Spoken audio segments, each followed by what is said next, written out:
Would you let a doctor perform heart surgery if they've only read about the theory of heart surgery? Or would you trust an orthodontist to straighten your smile if they'd only attended lectures on how to place brackets? Hey, Jonathan here with ScreenSteps, and I'm guessing your answer was no. And I'm right there with you.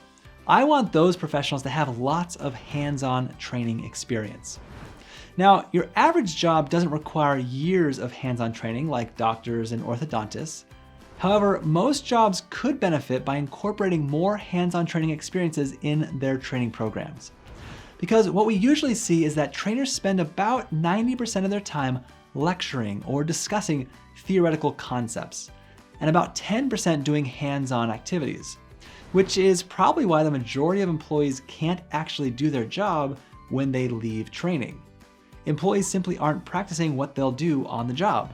Instead, that should be flipped so that trainers spend 10 to 20% of training lecturing and about 80 to 90% of their time practicing the tasks they'll actually be performing in their day-to-day jobs.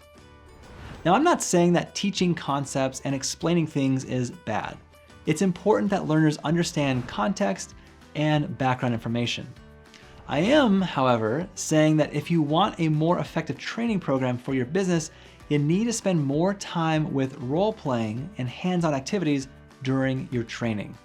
We found that when we do this, employees can learn to do a new job 75% faster, and that new employees can typically get up and running in 30 days or less. All right, that's all I've got for this video. For guidance on how to build a training program that helps your employees reach proficiency and handle tasks on their own in 30 days or less, click the link in the description below to download our free guide. And don't forget to subscribe and check out our other training videos on our YouTube channel.